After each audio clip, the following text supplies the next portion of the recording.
Hey, Danny. Hey, Alicia. How you doing? I am overwhelmed and in such a great space, but yet still overwhelmed, but extra excited about today's conversation. Yeah, because we even having a drink for this conversation. This is how real it's about to get. Cheers. Y'all don't talk mess about my plastic cups. I am in the process of it's a little moving in. ghetto, but it's okay. So ain't no glasses, okay? I don't know where they're at right now in this moment, but it's okay. It's all about what's in the cup, okay? So today I'm so excited for this episode. Yes. I don't even know where to start. Where do I start with this? We have been trying to kind of get together with this person for the longest. And if it wasn't one thing, it was the next. And that's how we knew that this episode was going to be lit. I'm already putting it out there because whenever we have complications, the episode is amazing. So we finally got a hold of her. We finally got together and we are going to have an amazing conversation called, But Are You Satisfied? And that is, and of course, emotionally and financially, but most of all, we want to talk a little bit about, are you satisfied sexually? And we have erotic educator, sex goddess, founder of organicloven.com, Miss Taylor Sparks, with us today to help break it all the way down and get us all the way together sexually. Okay. Okay. Thank you guys for having me. I'm excited to be here. Yeah, we've been dilly-dallying around each other. It was this and then that and that. And then this is like, this is going to be good. Yeah, it's going to be good. It's like a hot date just waiting to happen, you know? Yes. A little foreplay, darling. A little foreplay, if you will. We've had some good foreplay. Because it was my fault last time. It's okay. The fact is we are here. So I am super excited about this episode for a couple of reasons. Number one, heterosexual women, we have the lowest percentage of orgasms, like through penile penetration. We are historically and traditionally not satisfied.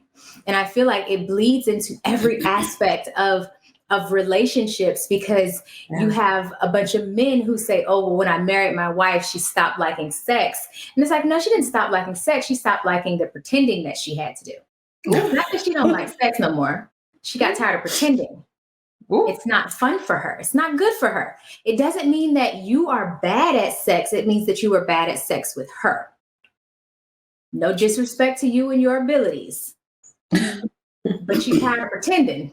And so this conversation that we're about to get into is going to dive into not only how as a woman, whether you identify as bisexual, as heterosexual, as lesbian, as gay, as whatever, how do you like tap into what your needs are sexually? Because we are beings. We were created for that. If we don't have sex, ain't no more humans coming.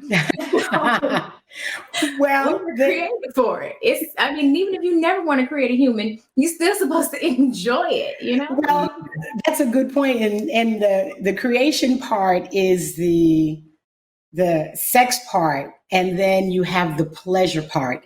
And this is where sometimes people get things misconstrued because even in schools today, young adults, teenagers, they're taught about sex, but not about pleasure. That whole concept is left out. So when we think about the number of heterosexual women who have not had orgasms via penetrative sex, and it may not necessarily be that their partner is doing something wrong, right? So all of us humans, in our brain, we have, a gas pedal that's like, go, go, go, let's do this sex thing. You're hitting all the right buttons. And we have a brake that goes, that's not working for me. Yeah. Some people's gas or brakes are more sensitive than others. And I'm referencing Emily Nagosi's book, Come As You Are, about the science of sex. And we don't understand the mechanisms of how we believe it to work. And lots of women do not have orgasms penetratively because there are not that many nerve endings within the vagina. They're all, the majority of them are in the clitoris. Mm-hmm. So it's not a bad thing to not have had the orgasm through penetrative sex, but the movies and porn and the chick and oh yes, God, yeah, all that bullshit, you know. Right.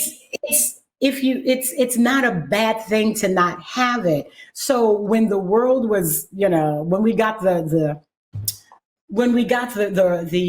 assignment to go forth and multiply, you know, it was the man had to orgasm so that he could drop his seed. Yeah. So that became the end goal.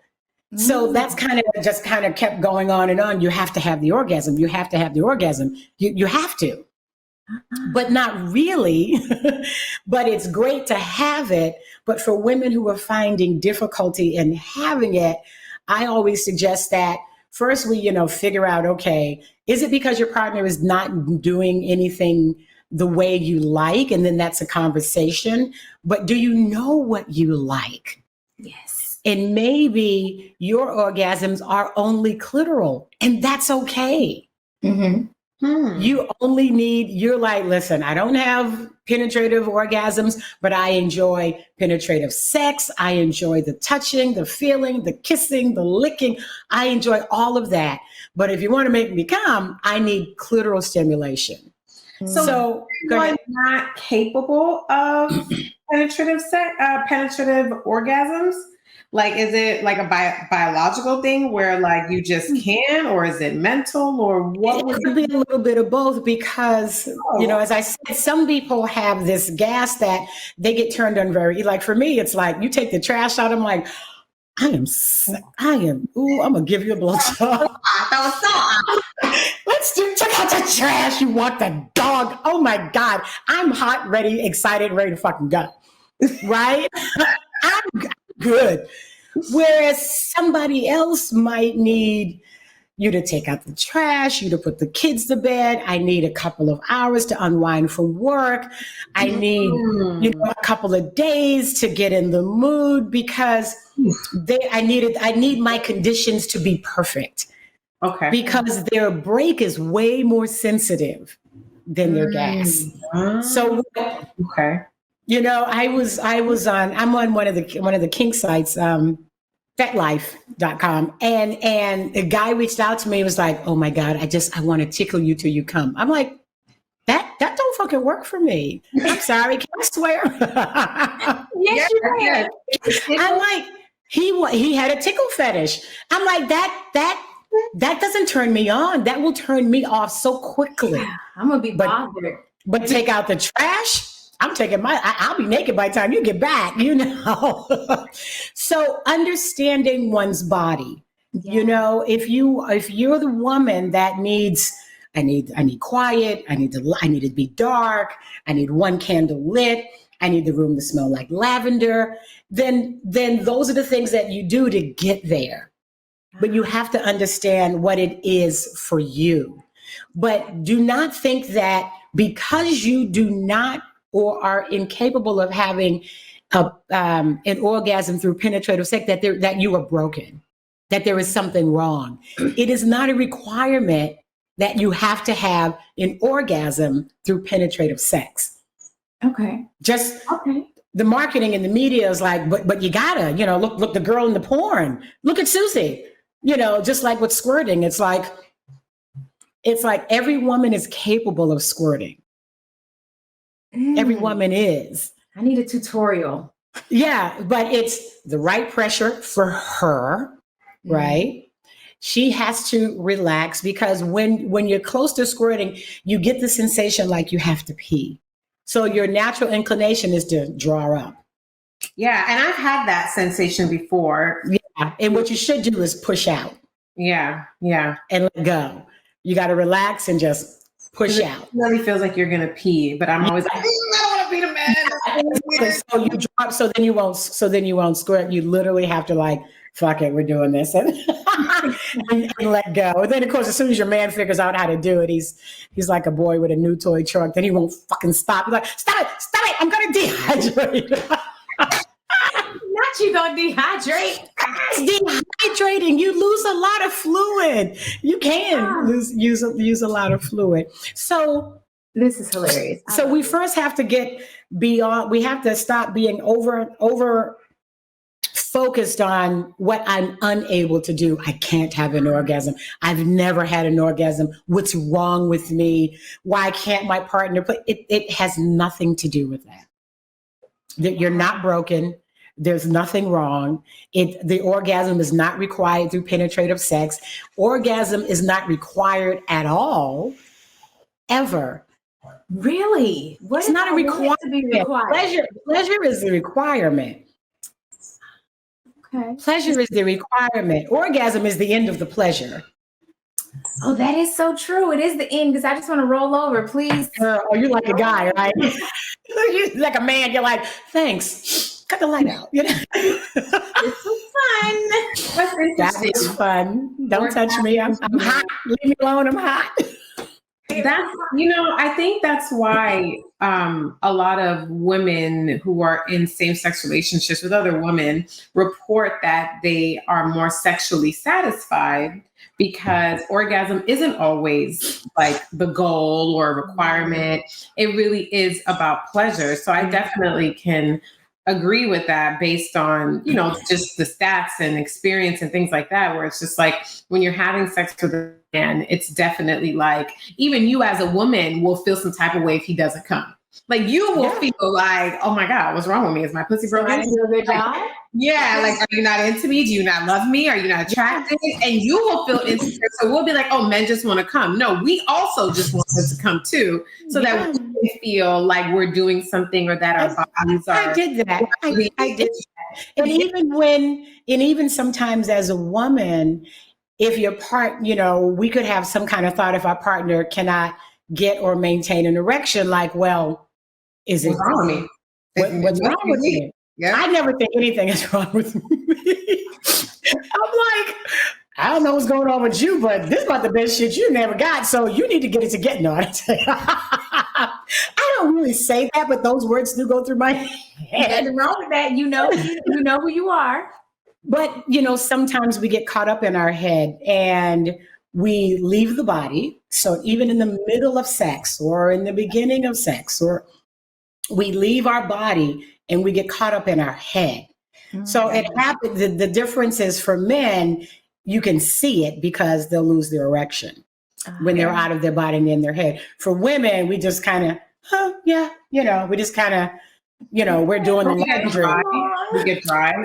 Some women will get dry. Some women can just, he's not going to be that long anyway, so it doesn't really, he never knows. But if you have a partner that can sustain, a long period of time.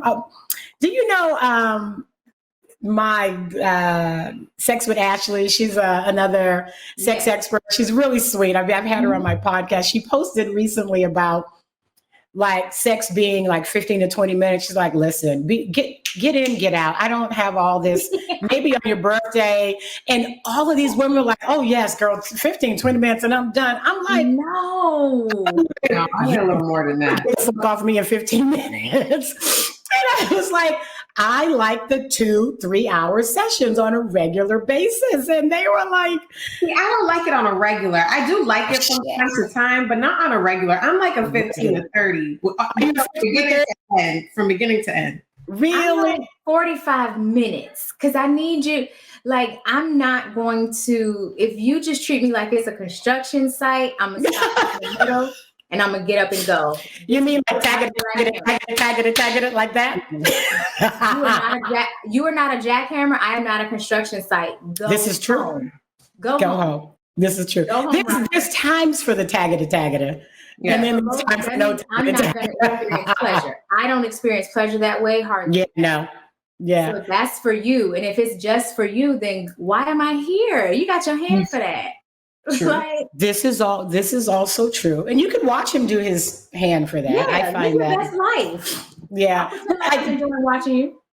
but every woman, right, as we just kind of said, 15 to 30 to, 60, and then, I'm good for 3 hours, everybody. You the pro, you the OG. Yeah. No, it's not that. It's just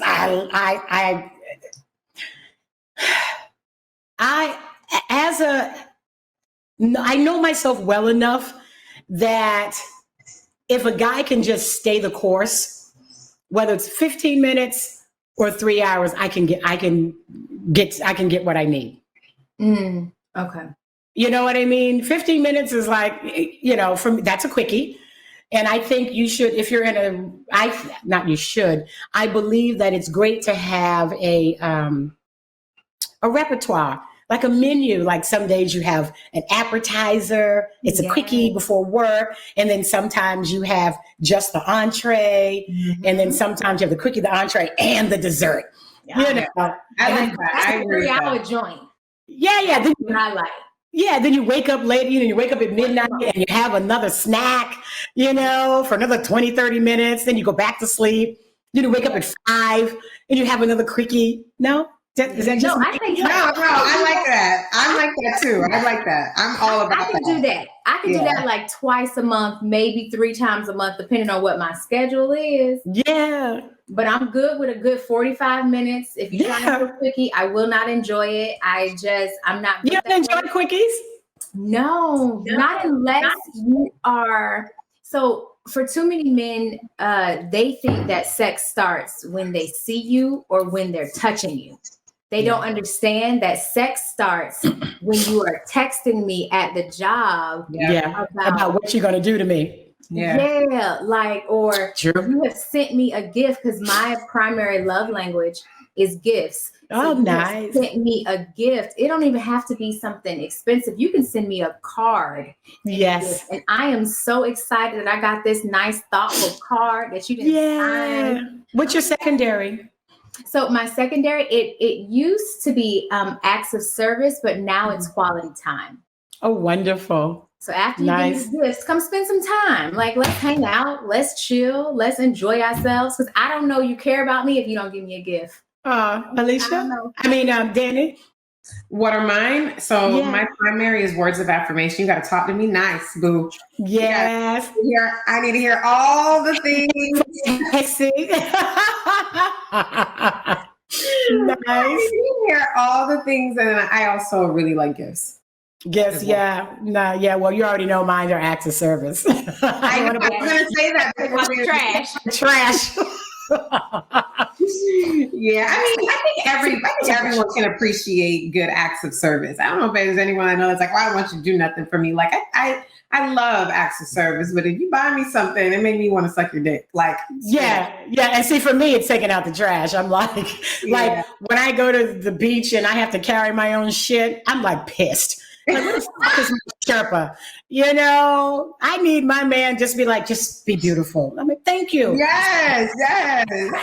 I got it. He's like, that's not sexy. I don't feel feminine and sexy like that. No. I won't carry shit. I won't carry nothing.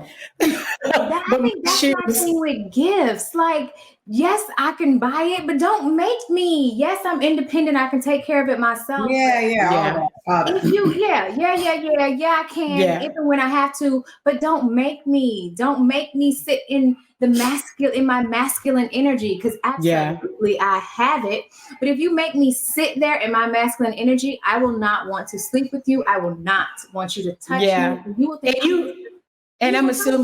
I'm assuming you have no challenge using your words and saying to the men that are in your lives that these are the things that work for me. But see, that's actually kind of leading to the question I wanted to ask, because we're all kind of openly talking about like, hey, I like sex this much and I work for this long, and that's actually not the norm within a community of women where you just kind of know what you like. I feel like so many women feel repressed sexually, and they don't really know how to express their wants and their needs, and if they're about that or if they're not. Like, it's just like you just don't even feel like you can say anything. And I know that, Taylor, you're a huge advocate for women like finding their voices in the bedroom and speaking up and like it is. So what do you feel like what was your journey actually to kind of finding your own voice and owning your sexuality to even kind of begin your work? And interestingly enough, it just so happens that I was always an outgoing, outspoken, always had something to say kind of girl. Okay. And when I was 13, 14, 15, when she first started telling me about sex and, you're getting your period and all the rest of that, she was like, don't be out there with them boys. You wait till you're 18, you wait till you start dating. And I could not wait to get out there with them boys because I just wanted to know, why was I not supposed to be there? What am I? She never told me why not. So when I had children, I gave the why not, and the why, and that sex was a natural thing and you're going to have these desires and urges and it's totally okay to have them. So, I started, once I turned 18, because she was like, when you get 18, you can go do whatever you want. I moved all the way from Boston to California. Well, first I moved to Orlando, then came back. As I was 20, I moved all the way to California so that I could explore and figure out things. So I started exploring on my own early, and I always had lots of questions. Like, why would you do that? And do white guys fuck differently than black guys? Do Latino guys fuck differently than white guys? Do Asian guys? Do they really have small penises? Do Indian guys? How about a guy 6'8"? Is his dick really big because he's 6'8"? Oh shit, no. This guy's only 5'8" and his dick is huge. Shit, yeah. So rich guys fuck differently than poor guys. And I just was like, so I was totally curious about everything, which is how I ended up here eventually, because I just found I found people fascinating. Yeah. And then being in situations that with people who were sexually open, I could ask questions. Yeah. So the thing when I say to people, use your words, is that you have to not only ask questions of the people that you're curious about, but you have to ask yourself questions like, why do I feel this way about sex? Because we have nature, right? We have our DNA, and I'm a vulva owner and I'm a woman. And then we have, nurture, how you were raised, right? Yeah. How were you raised in the church? How was your mother raised? What did she tell you about sex? Yeah. And although my mother didn't talk a lot about it, I remember hearing my parents have sex, and my mother was vocal and my father was vocal. Oh. So I was vocal and my daughter's vocal. She told me she was vocal.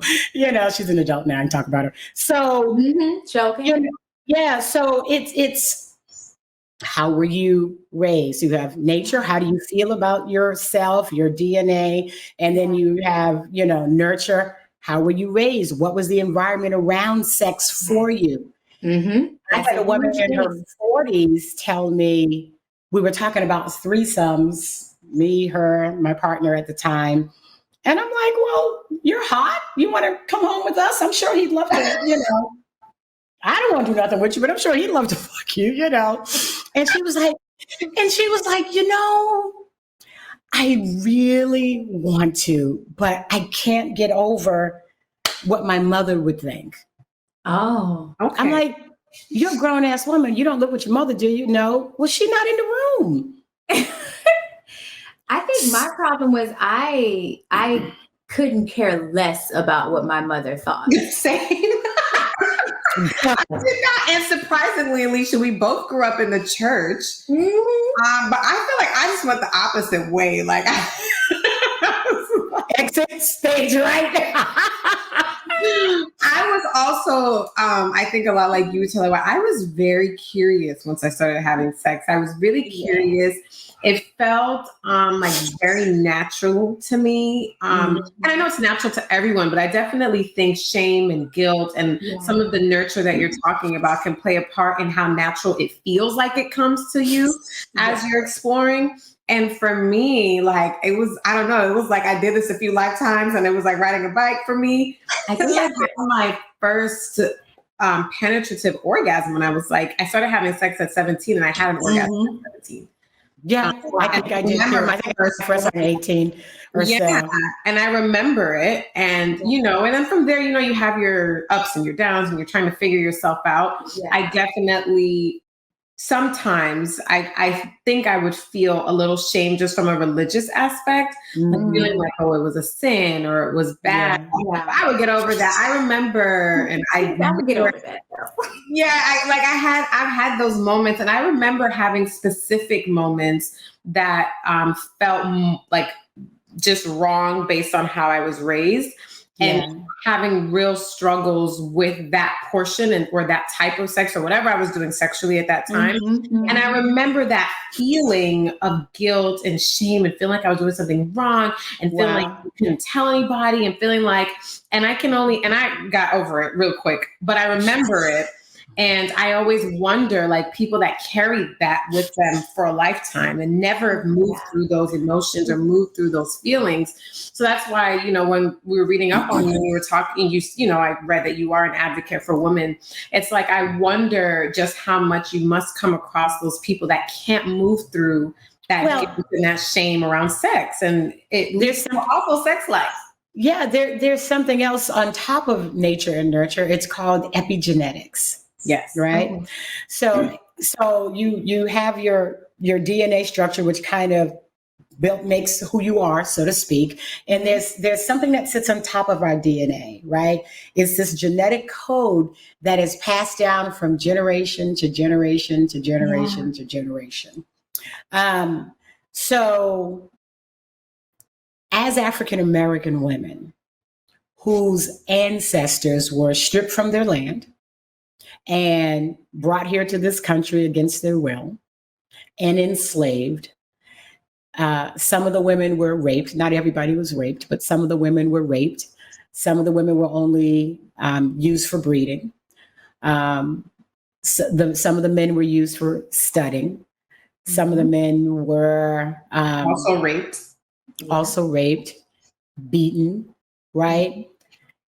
Women, when the moment we're born, we have all the eggs in our body that we will ever have. Yeah. Right? Whether we have children or not, all the eggs we got are all the eggs that we're going to have, as well as our mother and our mother's mother and so forth. Men produce sperm consistently, right? Throughout their life. So if you think back to perhaps some body in our family who was on the plantation, who realized that I could befriend master and give him the sex that he wants, I won't get beat. My children will get good food. I will get maybe some nice fabric to make clothing for me and my children. I won't get sold. My children won't get sold. If I give master this pussy, I can survive this slavery. My children will live better. Maybe my son will become taking care of the horses instead of working out in the field, right?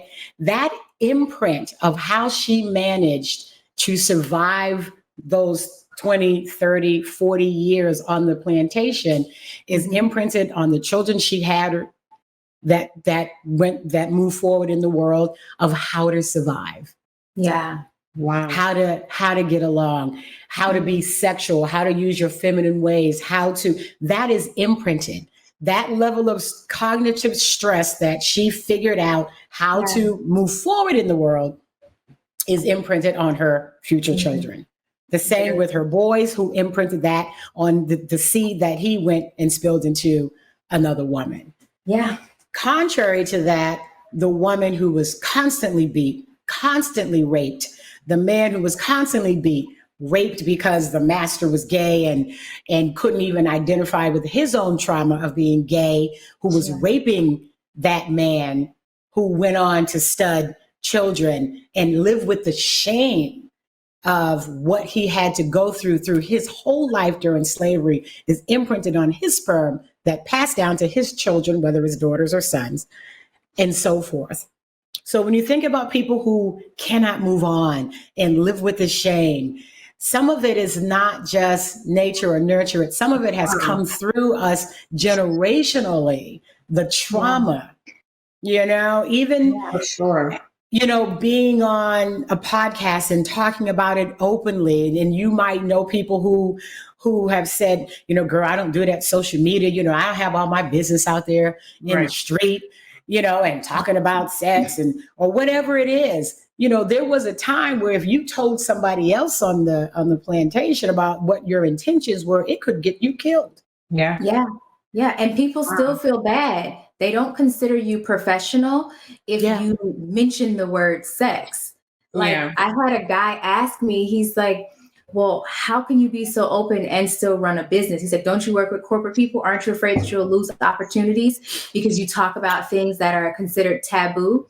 And I said, usually no, because them same corporate people who you trying to show a front for, they're having sex parties every other weekend. Listen, they're human. I work in the lifestyle. I present in the lifestyle. I've met 100,000-daires, millionaires, and billionaires on these trips and cruises that I present at. They are Fortune 500, and nobody's doing anything illegal. All pussy's free, and all pussy's free in the lifestyle. So it's sex is a natural thing. Adam and Eve had it, and God put. We are only one of 5 mammals that have sex just for the act of pleasure. There's humans, dolphins, bonobos, I think, and chimpanzees. I was about to say, it's the chimps, because chimpanzees and bonobos, which is part of the ape. Yeah, and there may be, I think they've discovered a few more, but those are the main ones. We can have it just for the sake of pleasure. Everyone else is working on instinct. So meaning that, hey, it's June. It's mating season. Get the pussy now, because otherwise you got to wait till fucking next June. You might die if you don't. You might die. You ever watch the mating of the wildebeest on National Geographic? Yes. Oh they do a 100-mile trek across rivers with the crocodiles. Girl, I don't want to drive 40 minutes for dick. I'm not going 100 miles for no dick. Are you kidding me? All the dick you drive past just to get to that one dick. Come on now. You know what though? It is very true when you think about the imprinting that you have, and it takes intentionally breaking certain cycles and working through your own BS and trauma. Like my mother, she told me all boys give you are babies and diseases. Ooh. And so and so I was talking to a friend of mine because I had virgin lips, eyes, ears, nose, mouth, vagina, everything until I was 15. And these girls who I went to church with, they were having sex. And I was like, oh no, I don't do that because all boys give you babies and diseases. I really thought that it was a thing. Yeah. And they're like, are you serious right now? My mother told me that. I was so naive. And they were like, honey, that's not how it works. They're like, girl, let me tell you something good. Listen, they turned me out. They were like, here, we're going to pick your first kiss. So they chose my first kiss. No. Oh, are you still friends with those girls? We need to have them on the show. I want to know what they doing now. One, unfortunately, crazy enough, she actually got pregnant within 6 months of telling me boys don't give you babies and diseases. No. She didn't have all the information. We just should have qualified it. But no, she got pregnant and unfortunately she passed. But it was actually good that she got pregnant when she did, because she passed extremely young. I mean, extremely young. So had she not been having sex at the age she was having sex at, she would have never brought her beautiful children into the world when she did. So grateful for that. The other one, she's now married with 3 or 4 children. You are still in touch with them. How cool is that? Because they helped me get my first kiss. But it went all downhill from there. Like, it literally went all downhill from there. I was fucking in a year's time. It just sounds like it's uphill. That don't sound down to me. That sounds good. I mean, downhill for my mother. For me, it's great. But there was a lot of, because I wasn't into the whole being ashamed anymore, because I grew up in a very interesting place. And so there was a lot of shame, a lot of pedophilia. There were a lot of folks who were raped with how I grew up.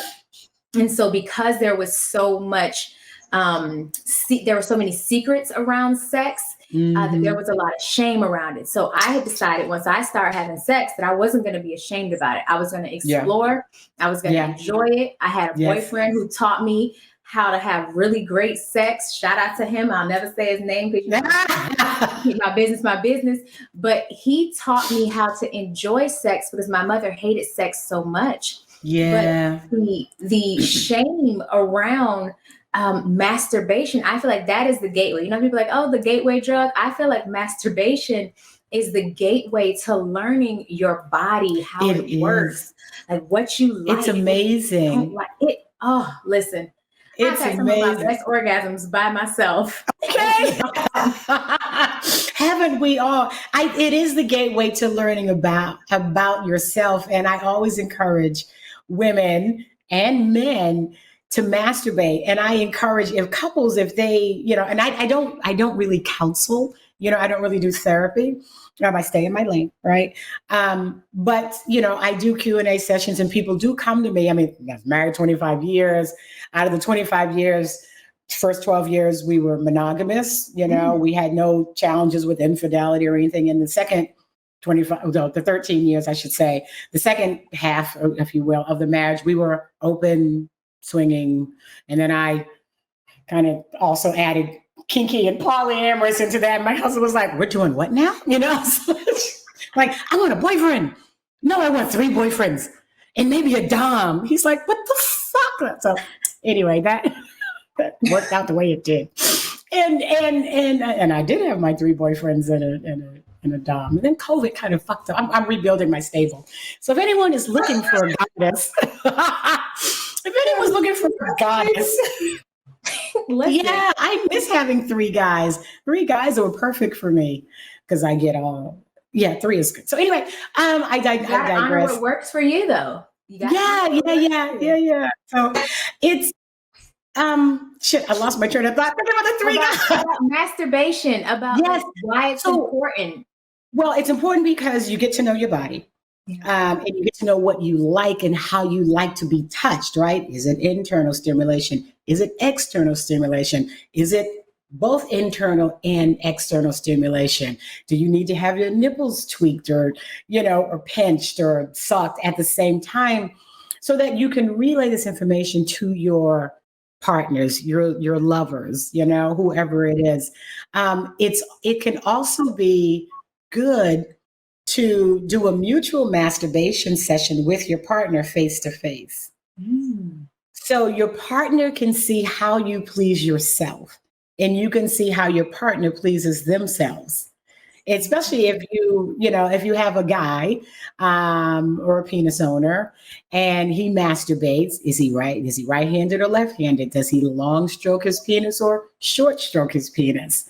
Does he twist? Does he pinch his own nipples at the same time? Does he grab his testicles at the same time as he's stroking? You know, you could learn a lot about how to please him based on how he strokes himself. And, you know, you can just sit back with a glass of wine and watch and just encourage him to go for it. But observe how he pleases himself, because you will learn so much about how he likes to be pleased and vice versa, you know, or even if it's 2 women. You know, or 2 men, you know, 2 vulva owners, 2 penis owners. Watching your partner please themselves is you know, a lot to learn. But also being open enough to let your partner share with you what it is they enjoy. You know, people who I don't even know because I'm an educator, they just start telling me all kinds of things like, you know, do you peg men? I really have a fantasy to be pegged. Like, really? So your name again is, you know, what's your name again, darling? And you know, and I don't judge. So to have that same level of openness with your partner and not judge them, You know, you got to let your partner know, listen, I don't care what it is, as long as it's legal and moral. You know what I mean? Like, we're not doing animals and children, you know, but is it legal and moral? Whatever it is, I'm open to listening to you. What do you enjoy? Yeah. And I mean, there's so much, I mean, there's a lot to unpack with that because there's just so much history behind why that's a problem. But I know we've talked about this before, Alicia, where we talk about the shame around masturbation, specifically for women, where, you know, a movie like American Pie in the 90s, I believe it's the 90s, you know, there was so many innuendos around him masturbating and, you know, teenage boys finding themselves. And there's even like this overall like acceptance of the fact that one day as a parent, you might walk in and catch your son masturbating, or you might throw out his cum-filled socks. Or, you know what I'm saying? And it's like, nobody says like, oh, this is bad, or what's little Timmy doing? Or it's kind of like, well, you know, little Timmy's gonna at some point. And it's like, but you don't ever hear like, okay, well, little Betty is going to play with herself too. Like, you know, there's no real conversation or like overall social acceptance of women pleasing themselves at a young age. I remember there was an episode of Red Table Talk, and it's an older episode, but for some reason it went like viral a couple weeks ago with Jada Pinkett talking about how her grandmother taught her how to masturbate at 9. And everybody missed that. Yeah. And everybody was like, oh my God, what the hell? That's gross. That's this. And I had people reach out. I was like, I couldn't wait to have this conversation because I had people in my DMs like, what do you think about that? Isn't that crazy? Da, da, da. I was like, well, shit, I wish my grandmother would have taught me how to masturbate. Told me. My grandmother, the only thing my grandmother told me about was tits. It was about breasts. She was a big breasted woman. My mom at 8 years old handed me a book called All About Sex, which is some shit they could have given you in sex ed in school, and walked away. And that is the extent of my sexual conversation with my mother. Really? Yeah. Like that was not a thing, you know? So it's like, my mama crazy. She took us to a class that teaches you about all the diseases you get from sex. Like nobody was taught. All you knew, especially growing up in church, all you heard was that sex was bad. It was going to get you into hell. It was a sin. Yeah. And nothing around pleasure. There was just so much fear. They're not trying to get pleasure from sex. Yeah. And like, not what it's and for. even the people, the adults or the married people that you assumed were having sex because they were married, it didn't look like it was good. It didn't look like good sex. It just, energy, the vibes were not giving. They weren't like it. You have children. You both have daughters, sons? Yeah, we both have daughters. Yeah. And so that cycle breaks with you, right? When you start, you know, age appropriate, right? When you start talking to your daughters about their bodies and squatting. I mean, I know women in their 40s who've never squatted over a mirror. I'm like, take this hand mirror into the bathroom, scoot over it and look at your vagina. And, you know, now there are more books out than when I was growing up. The book that came out was Our Bodies, Ourselves. And I got that book. I don't know, my mom got me that book.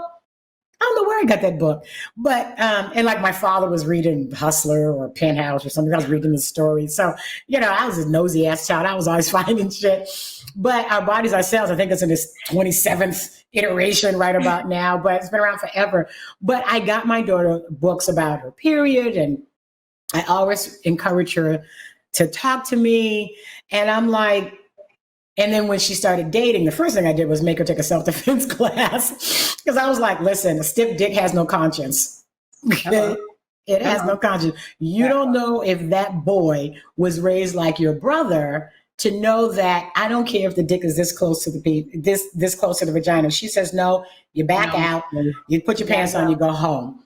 No means no. Yeah. That boy. Get off in the car if you need to. You'll be all right. Yeah, learn how to take care of yourself. But I've always talked to her freely. And of course, one of her girlfriends in high school had sex with some boy who only wanted to fuck her and then leave her. And he did. And now the little girl was heartbroken. And my daughter was heartbroken for her friend.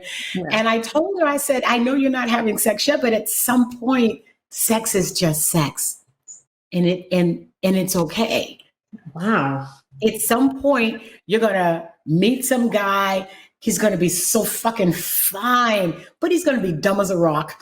And He's going to be dumb as a fucking rock. You don't have to see a future with every guy. You don't have to. Yeah, you'll fuck him. You'll send him on his way. Sometimes sex is just sex, and it's okay for it to just be sex. It doesn't have to be the one, because in my belief, there is no one. I believe you can have more than one soulmate. And sometimes your soulmate is not the person you marry. Sometimes your soulmate is just your girlfriend or your co-host on your podcast. Danny and I are definitely soulmates. Exactly. All the bodies are buried for each other, and there's a freedom in that you don't have to show up as anybody but yourself. Good, but bad. yourself. Yeah. So I taught her that from an early age, and I mean, we all learn we learn what our mothers did the best that they could. Yeah. At some point, you learn to forgive your parents for whatever they did or didn't do for you, to you, so that you can move on. And you're like, they did the best they could with what they had. Yep. Yeah. So now it's our responsibility to live the lives that we want to live for us. Mm-hmm. And your children may or may not be like you.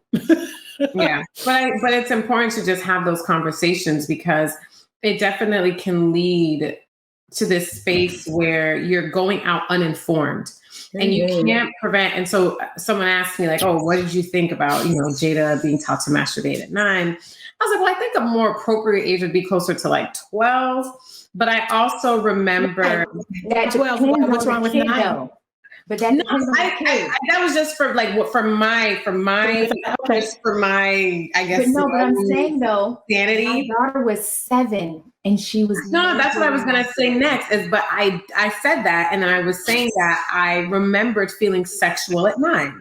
Like I remember wanting to wear certain things because I felt sexy in them. I remember like kissing boys under the table in the 3rd grade. That's around 9. Sexual beings. So I was just like, I'm totally and 100% against the over sexualization of children, especially in the media. What Danny was saying was that we are totally against the hyper sexualization of children. Yes. And that is not something that this show or I or anybody else find to be a good thing. But we all realize that we are sexual beings even at a young age, because they've shown children masturbating in the womb. Really? Oh gosh, yeah. They've shown little boys pulling on their little penis in the womb. Yeah, we're sexual beings, and I think that's the part that we tend to forget because of one, religion, right? 2, the patriarchy, men. Because men were like, we will control you, because up until not too long ago, women were just property like cows and cars and buildings. Yeah. Couldn't you have bank accounts? Right. And for men, the paternity was an important thing, because that's how you pass down your land. That's how much land you had to know that child was yours. So he can go and fuck anybody. But, with his woman, it's like, I need to know that these children are mine because of the land and the money and the wealth or the kingdom, and all of that. But, so that control of that woman's sexuality is like, your role is to give me babies. Not to enjoy this, to give me your role is to give me babies. And really, the way we understand monogamy today is only been this way for the most recent 150 years. And it's, people are caught up in the why get married and why have more than one partner. Men and women in some places in the world always had more than one partner. The way monogamy is set up now is that your partner is to be your everything. They're your confidant, they're your roller skating buddy, they're your travel buddy, they're your accountant, they're the parent to your children, and everything is wrapped up in one person, where before the marriage was a contract. You married one person for life. And as Esther Perel says it now, you marry one person at a time, right? And you marry one person for life, but your passion and the things you enjoyed were not centered on your partner, They were usually outside of the relationship, whether it was, making curtains or gardening or, fucking the horse boy, or, it wasn't wrapped up in this man or this woman must be my everything. And I think this is why in today's society, even though divorce is at 53%, people are so broken when people have bouts of infidelity, because they've put everything into this partner, and they expect that because you get married, you're supposed to be sexually and emotionally exclusive for the rest of your life. And we live 40 years longer than people did 150 years ago. People lived to like 35. It was easy to say till death do us part. It was. You lived there long. You didn't live that long. But now you want me to be, you're the only thing I should ever look at, ever. And I remember having conversations with women early on in my marriage who were like, what do you mean you don't care what time your husband comes home? I'm like, he's a grown ass man. He was grown when I met him. Why? I'm not clocking him. He ain't clocking me either. But, I get home when I fucking get home. My only request was, could you come home before the sun comes up? That was my only request. But I'm not going to be going through your phone, trying to figure out what you're doing, because if you're lying, it will come to the top, because all cream rises to the top.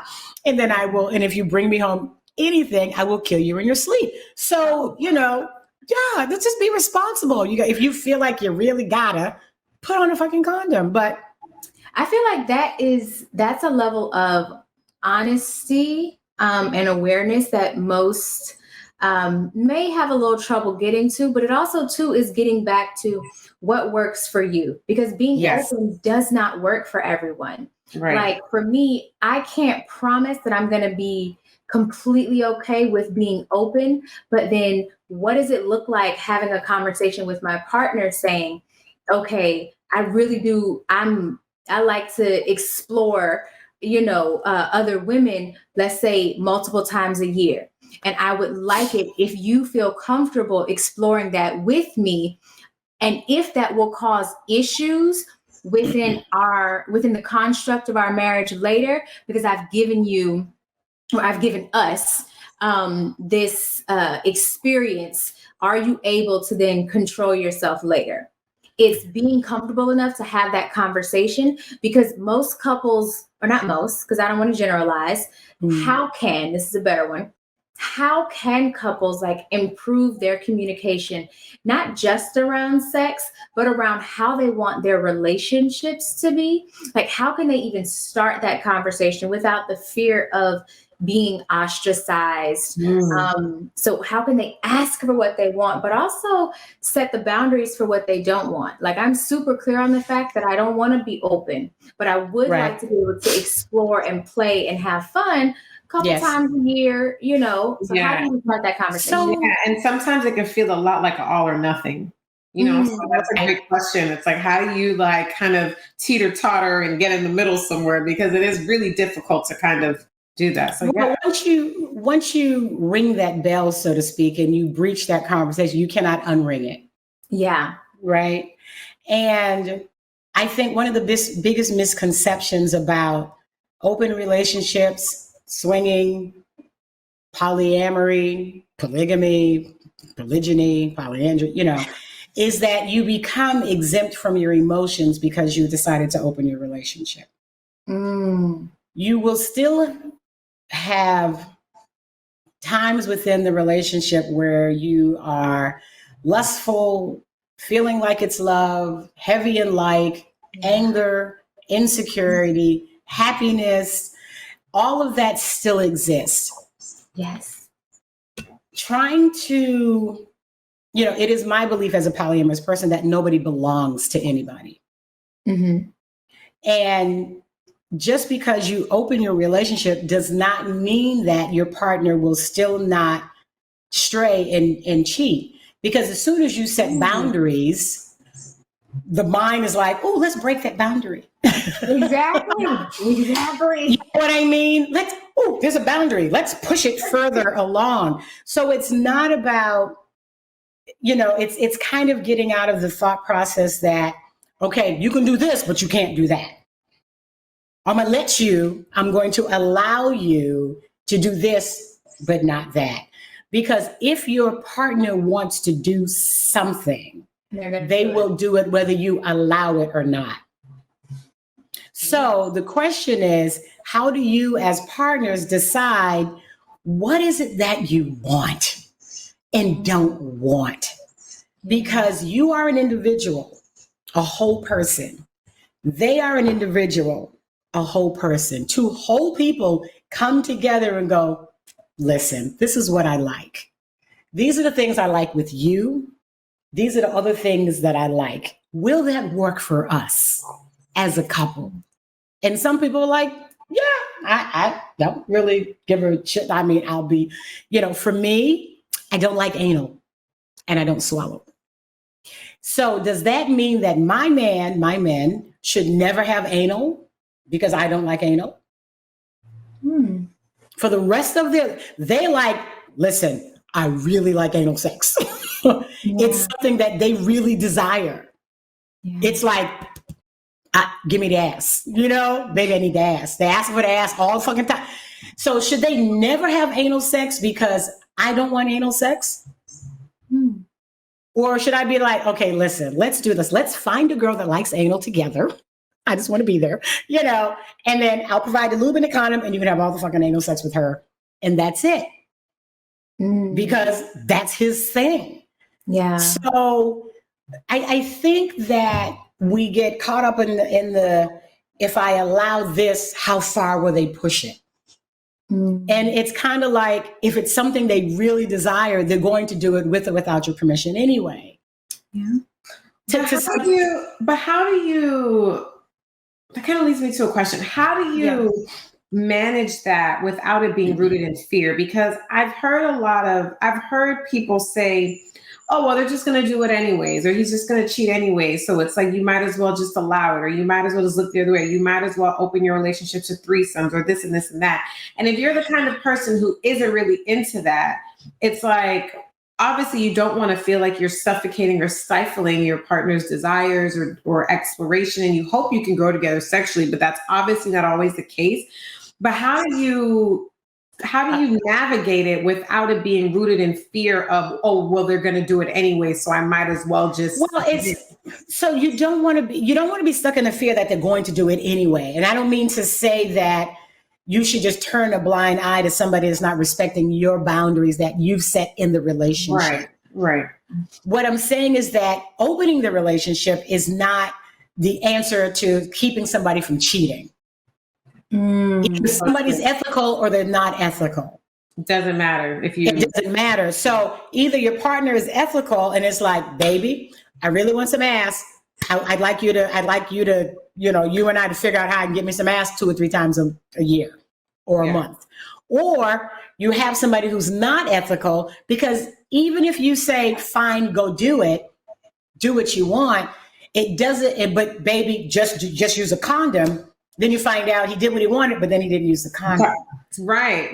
Okay. Right. So it's not like opening the relationship is the answer to keep you from the fear or letting them do it. It's you have to be authentic in what works for you in the relationship and what does not.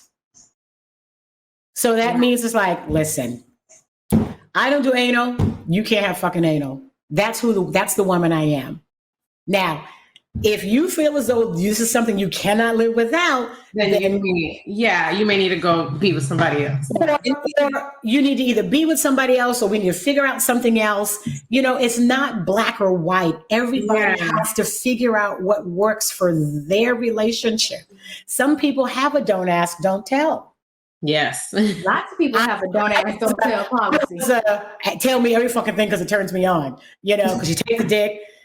Was she wet? How was the pussy? Did she suck your dick good? I want to know every fucking thing. So I could not do the don't ask, don't tell, because I wanted to know every detail of what happened.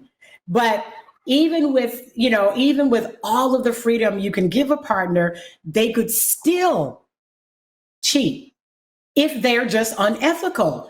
So it's not like monogamy is not working and open is working. Wow. They are either ethical or they are not ethical. They will not be ethical in non-monogamy if they're not ethical.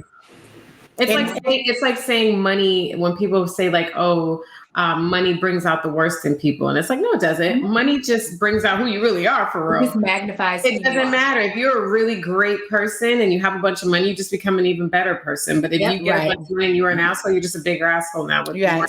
So, you know, as I've talked to a lot of people, it's like, well, what if your partner falls in love with someone else? Or what if that person steals your partner? Fear. Right. Yeah. More fear. And it is my belief, one, and not only belief, I think it's been proven, you cannot steal somebody that does not want to go. And you cannot make someone stay that's ready to leave. Yep. We have seen men and or women who've had side lovers for 20 years, and the side lover's like, leave him or leave her. And they're like, I'm not leaving my wife. I love her. And I love you too. So true. And she stayed. But we've seen also women who've been 9 months pregnant. It's like, fuck you, I'm out. And have left. And there was no amount of begging and pleading that man could do or that woman could do to make that partner stay. Yeah. If they want to go, they're going. They'll go. So true. So nobody steals nobody away. Yeah. Nobody steals nobody away. They don't belong to you in the first place, to your point. Nobody belongs to you. I know you stand in front of the preacher and you're like, you and I'm committed and this and that.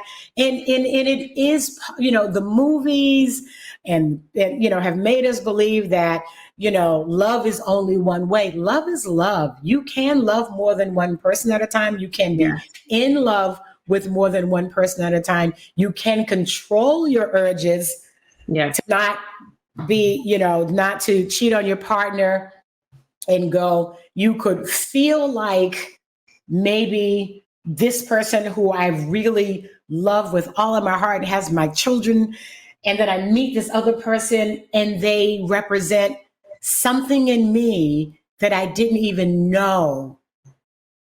It doesn't mean you love this person less because this person represents another part of you that, you know, it's like, I'm making this a really tiny thing. Like, I want to do salsa dancing. My husband hasn't wanted to take salsa dancing for 25 years. Should I never fucking take salsa dancing? So in monogamy, I find some other guy to go salsa dancing with. And now everybody's questioning what I'm doing with this other guy. Nothing. Right. We're going salsa. We love salsa dancing. It have to be sexual. Intimacy does not have to be sexual. Yeah. I love salsa dancing, and him and I are traveling. And I had put a picture of me and a guy I grew up with years ago in my IG page, and we were hugged up. I had on my bra. He was shirtless, but the picture was from here up, right? And, you know, we were kind of hugged up. We were obviously in bed.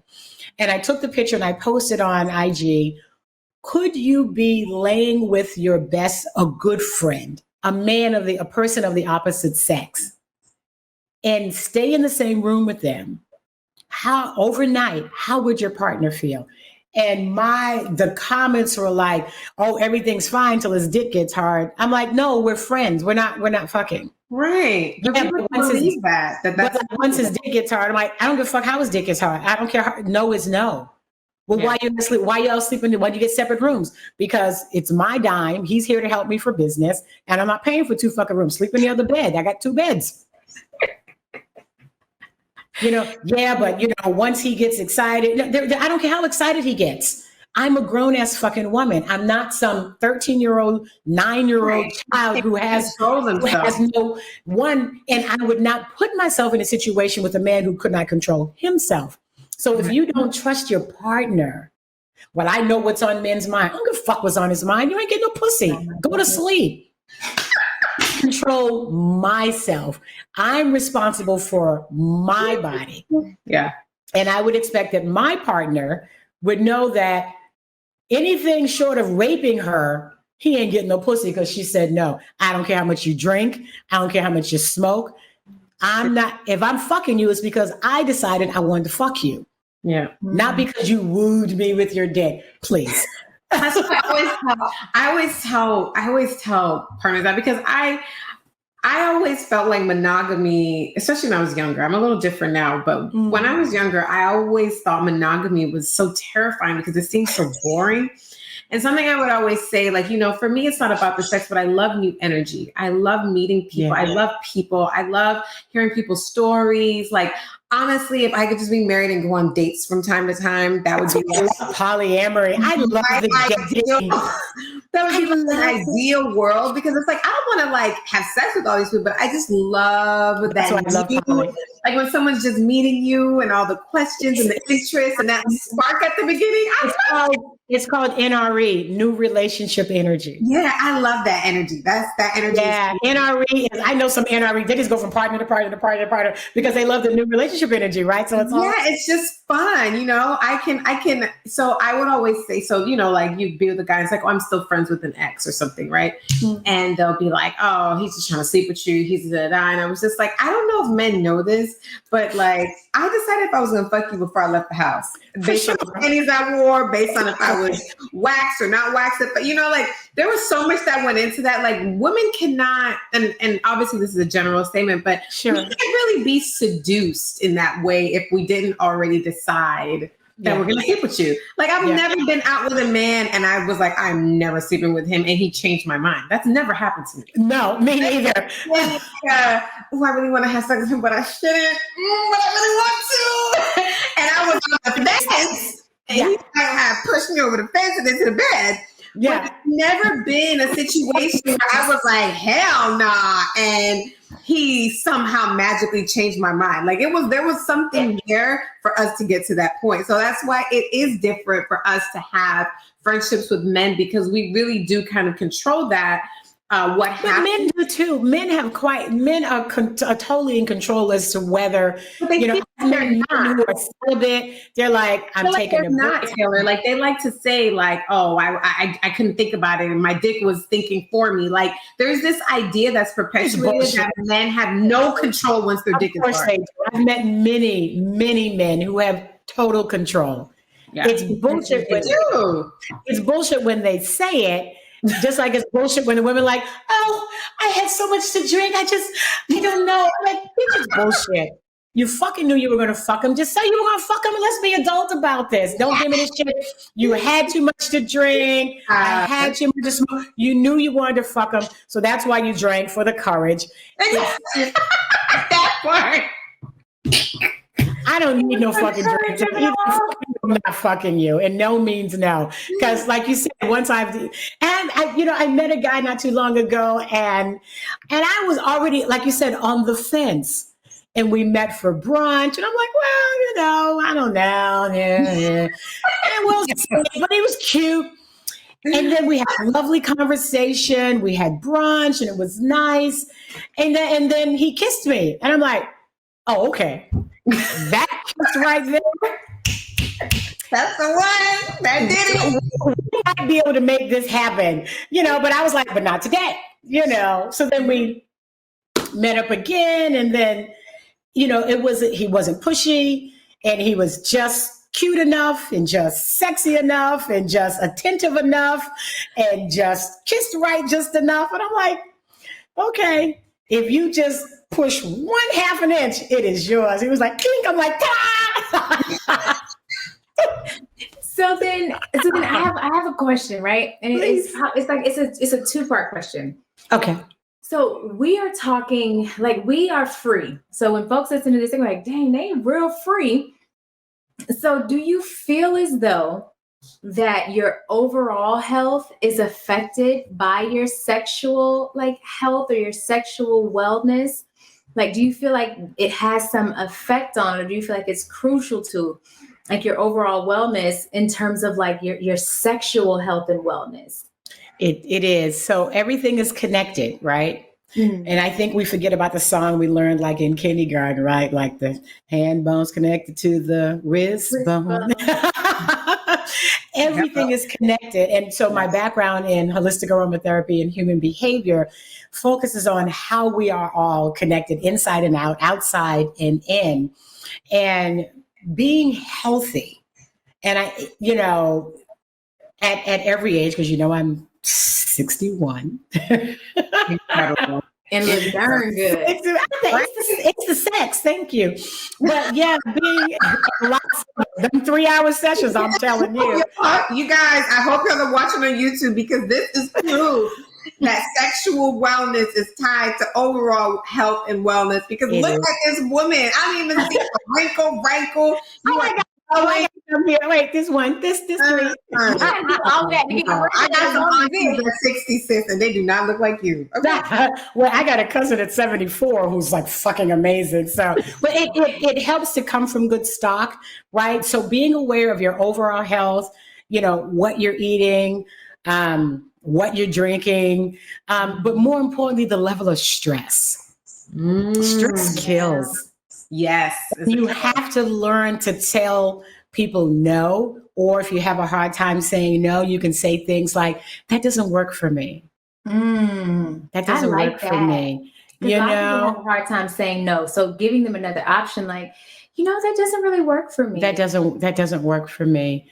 And just, standing up for yourself, because, for some women who are having trouble having orgasms or getting in the mood or enjoying pleasure, they're fucking tired. And men too.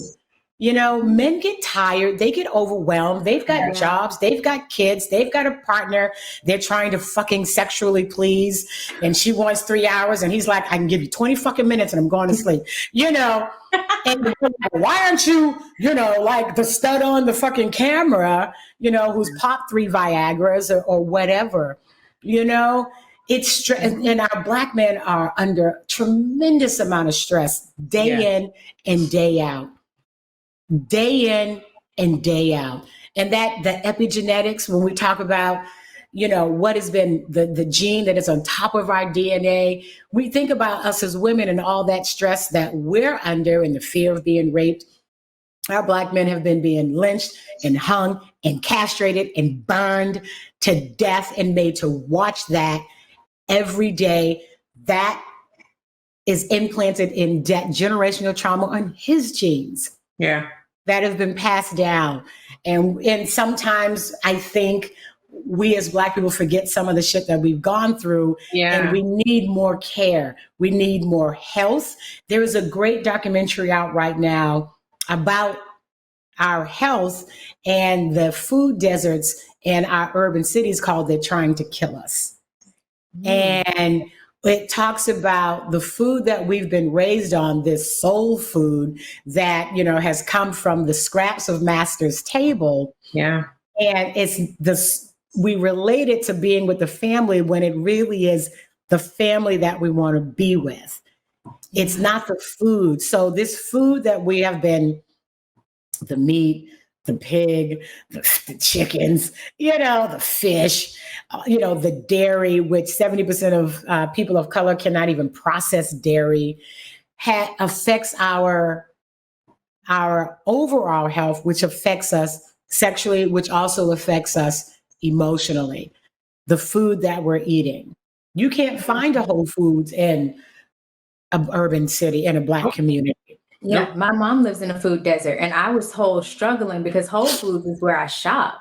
And I would have to drive sometimes 30, 40 minutes to get to a Whole Foods to get like organic fruits and veggies. Now, I know you're vegan, but I do eat meat, primarily like seafood, but I do eat meat, but only if it's organic. I won't buy food or meats that aren't organic. Yeah, I just need to feel. Have you watched What the Health? Or the Game Changers? I need to watch it because I don't want I've seen it. I've seen What the Health. Ignorance, you can do the ignorance is bliss shit. I'm going to get on you right now. I'm not saying that everybody should be vegan. What I'm saying is that you should make an informed decision regarding your health. Yeah. Sure. Yeah. You know what I mean? We were raised on meat. So that to still have that craving for meat is not going to go away. But to not watch it, it's either pay now or pay later. You either pay now, would pay for that, or you pay later with the health and what happens to the body when because it's not just the meat, it's the chemicals that's in the meat. That's there's just so much, and we can see it. And even, we're saying sexual health affecting your physical health can also, other parts of your health or lack thereof can affect your sexual health. You may have a low libido, or you may feel like you're always dry. You may have pain during sex or something, and there could be something else going on. So I definitely would like to encourage our listeners and people who watch this to, sometimes don't just chalk it up to that's just how you are, or that's just how it is. Exactly. Or, there's so much more than that. I was watching this, I guess it's kind of a documentary, a new series on Netflix called Sex, Love, and Goop by Gwyneth Paltrow. Yes. And it's really awesome. There's this lesbian couple, and one of the women doesn't like penetration. She feels pain every time. And, they're kind of uncovering the deeper parts of why there are these restrictions or the pain, where it may be coming from. And when the practitioner was able to use her fingers to penetrate her and just kind of help her feel relaxed, and she had a completely different experience, so it really kind of a light bulb went off, like, wow, there's just so much more to it than we think. And we're just so used to not feeling good that we just kind of chalk it up to that's just too bad, or that's just my pick, like I can't do anything about it, when there's something you can do about it. If you feel restricted sexually, you know what I'm saying? Like, why not ask questions and get that curiosity going to see if there's something that you can do about it. I know, Taylor, you actually own a company called Organic Loven, which is one of the largest Black-owned online intimacy shops. Yeah. And you sell like organic, intimate body products and stuff like that. And you talk about like the cons of chemical-based products to both the vulva and penis owners. Can you kind of, I know you were talking about health, but can you kind of talk about what are some of the benefits of like organic intimate body products? Because sometimes people are using lube and they don't even realize what's in the lube. Like, no one cares. No one's asking you what's in my God. No one's asking what's in the condom, what's in the lube, what's in the chocolate flavored something. Let me start with my favorite line with regards to flavored lubes. Pussy should taste like pussy.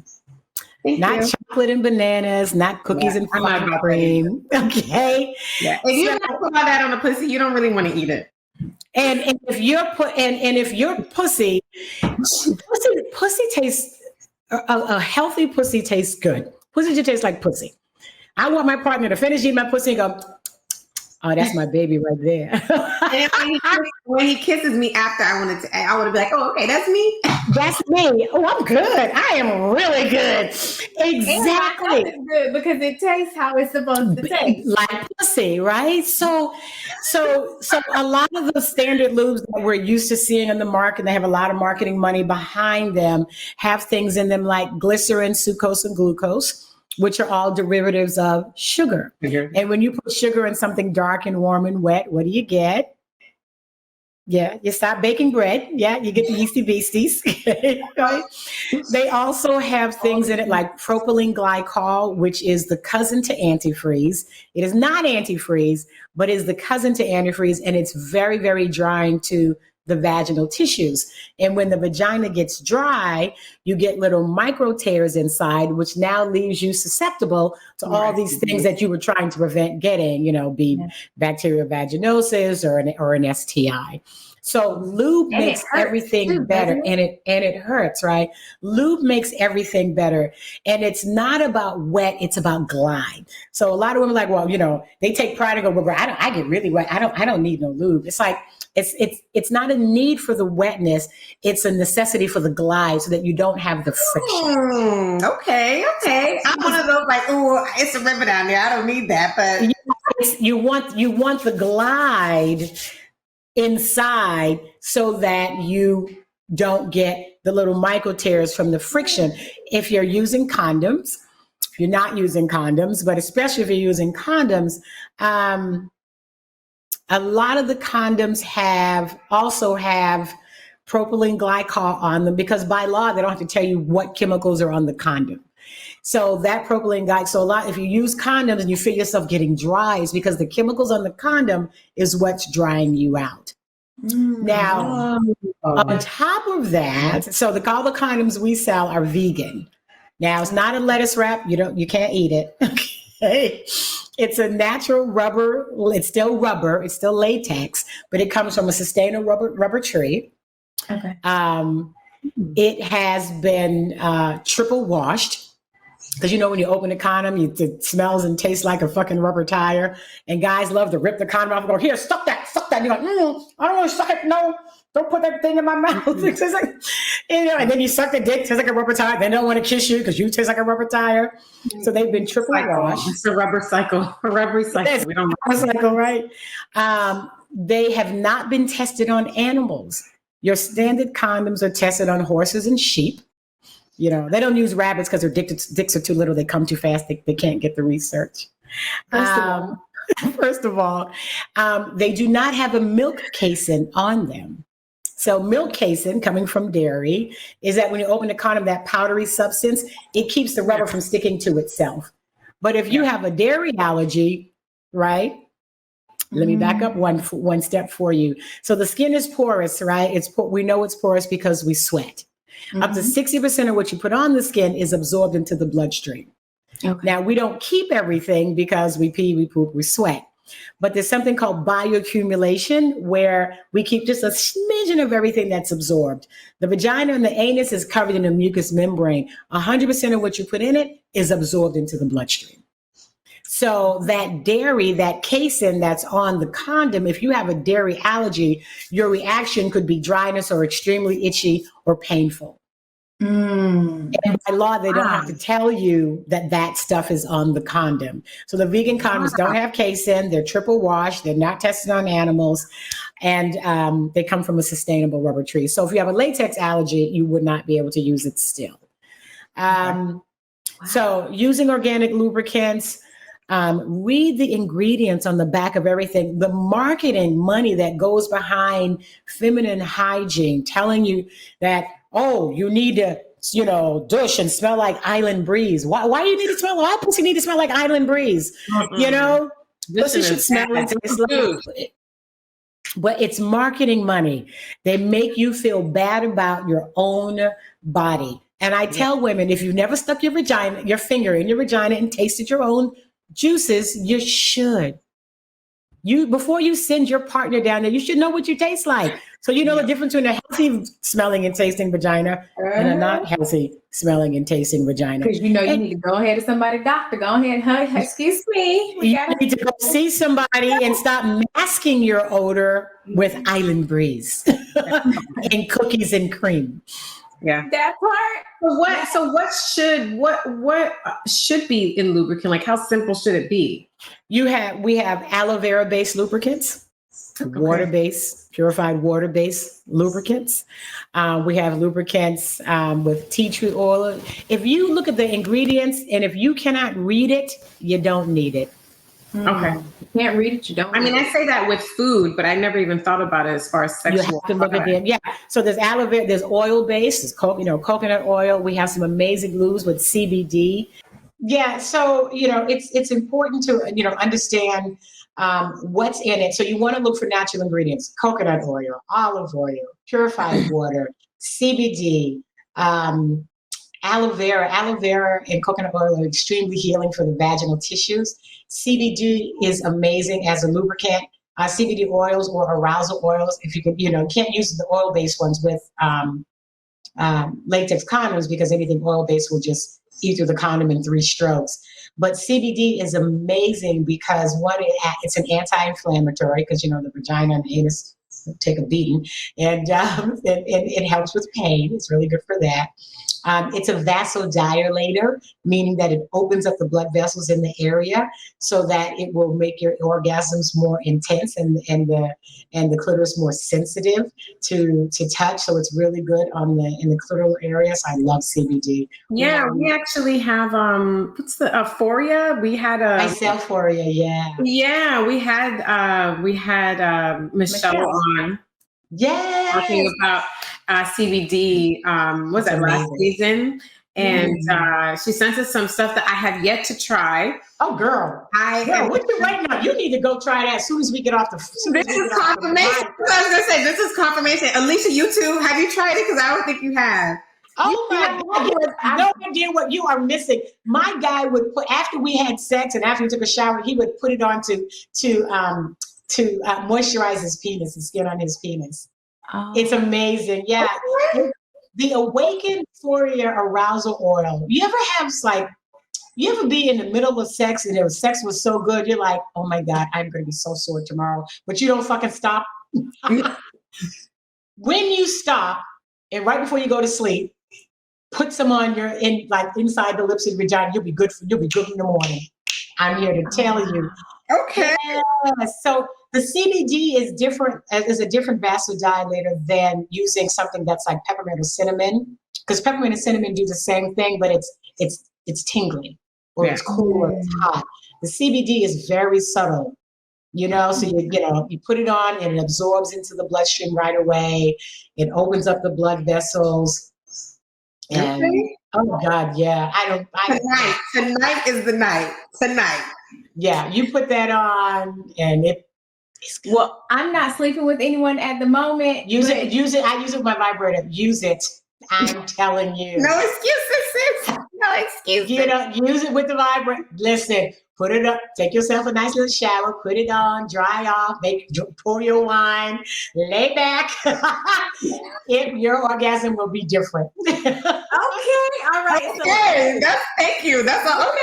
Okay. No. All right. So, Danny, this means we have to, by Saturday, have done this. Okay. Okay. It's a video. No, I'm teasing. It's a pact. Wait, send me video. I want pictures of video. No, I'm teasing. Kind of. She's like, listen, this conversation was so good. Like, so good. I know that when folks listen to this, not only are they going to be shocked that we were so open, but I truly do feel like you can't, and we've said it all the time, and Jay Barnett says it all the time too, you can't heal what you refuse to reveal.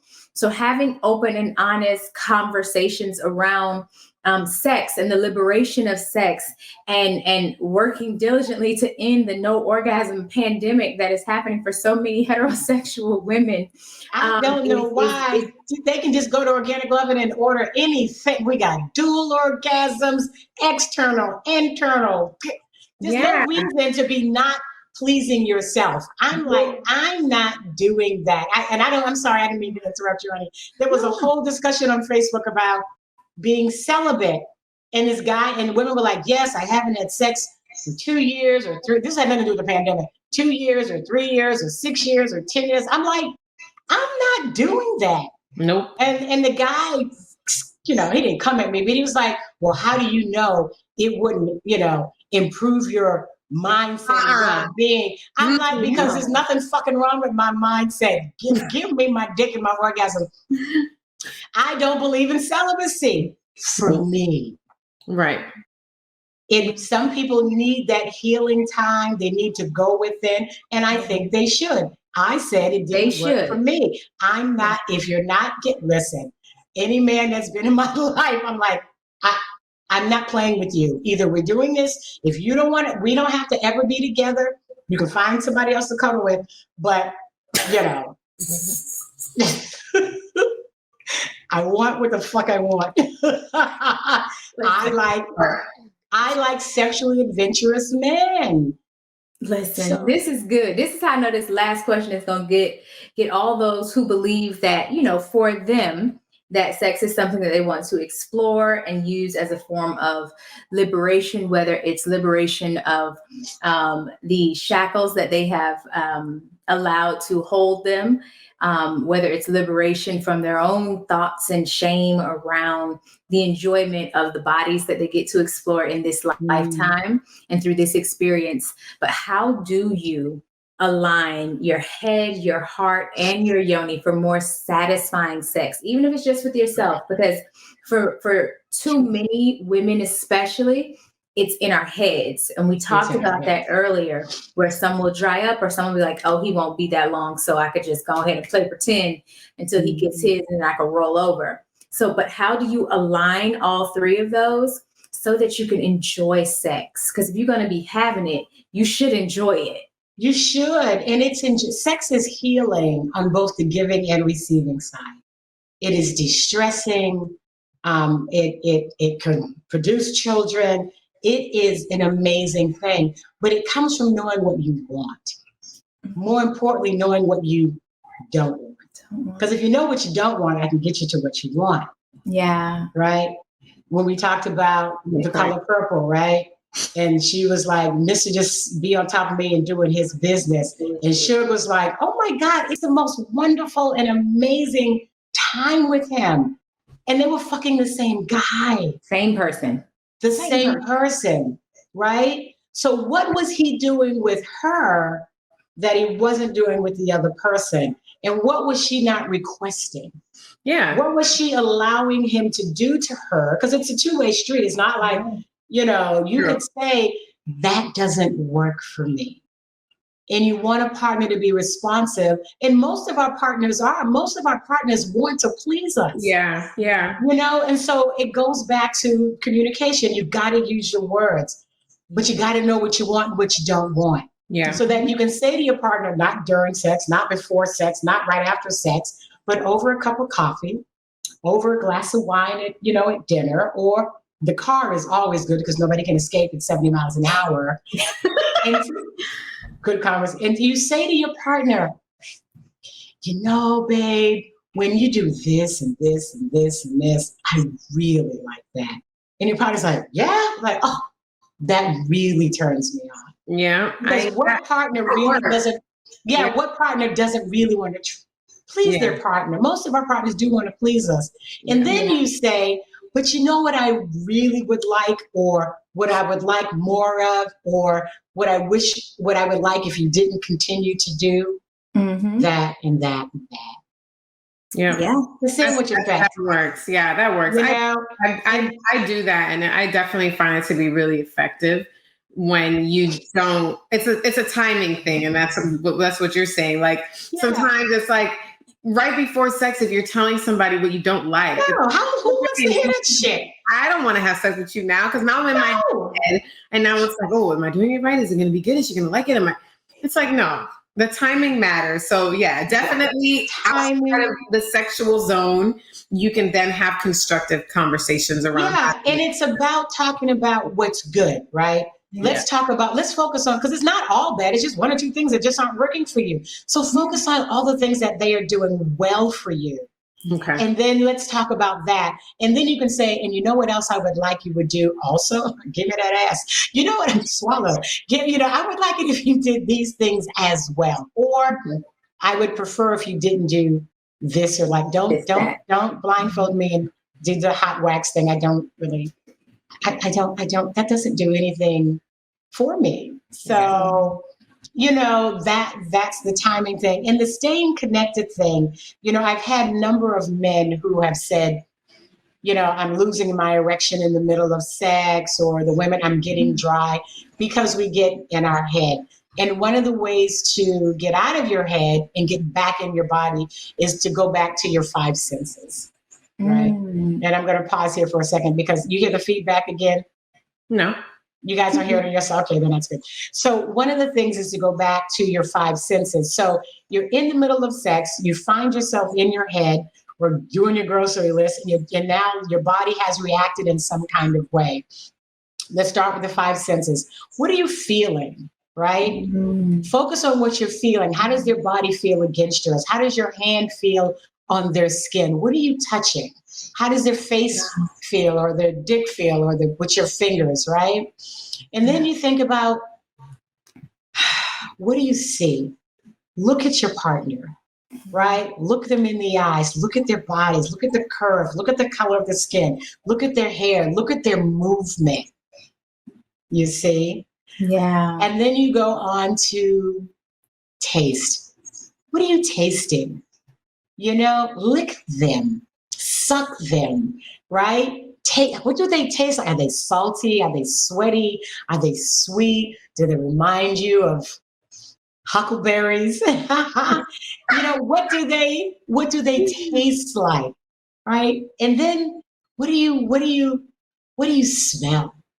Right? What odor is in? Put your nose in the crook of their neck and take a deep inhale. What do they smell? Do you smell their cologne? Is it musky? Do you smell sex in the room? Do you smell cum on your body? Do you smell do you smell what a pussy smells like? And then lastly, what do you hear?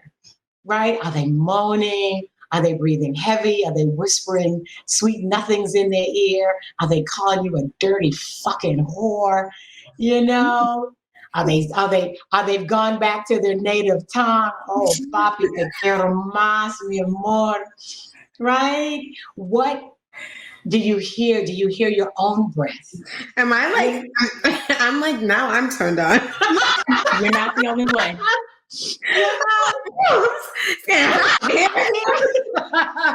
But that's how you get reconnected, how you get out of your head. Yeah.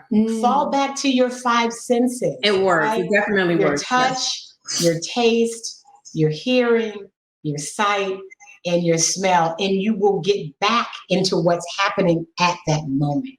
Because we all get caught up in our head. We get caught up in how we look or what we're, oh my God, are we, the sound. Oh, one last quick story. My daughter heard when she was like 16 and going through her teenage thing. And she was come home from school and she was all upset because she's like, I heard you this morning. I'm like, you heard what? I heard you and Dad. And, I shouldn't have to hear that when I'm getting ready for school in the morning. I'm like, first of all, little girl, this is our house, okay? I just let you stay here. Yeah. Second of all, I'm not scheduling my sex time with my man around your schedule, okay? And third of all, you'll be going to school off on your own at some time. You don't like what you hear? Put on your damn earphones, okay? Hello. But this is our house. You should be lucky that we're still having sex because a lot of your friends' parents they ain't even talking to each other. So true. Get over it. This is our house. When we close that goddamn door, if the house ain't on fire, anybody bleeding, don't come in here. Don't bother us. You teach your children that at the age of 5. Right now. Don't mom and dad are going upstairs on a date. Don't bother us. If anybody dying. Put your earphones on, you don't like what's happening. Got it. And this is how you teach your children to be comfortable about sex. It's a natural thing. And then after she calmed down a couple of days later, you okay? Yeah. I said, and another thing, my dear daughter, when you eventually you will have sex, make a little noise. It encourages them. Okay. And on that note, oh man. On that note, Taylor, can you please tell us where to keep up with you? Where can we follow you? Where can we stay connected? How can our listeners stay in touch with you? I am on Organic Loven, that's LOVEN.com, and on all social media on Organic Loven. Ooh, we should do a code for your listeners. TAF15. Okay. TAF15. I will give them 15% off anything on the website, except for the vacations and the subscription boxes. So we have over 1,000 products for both men and women.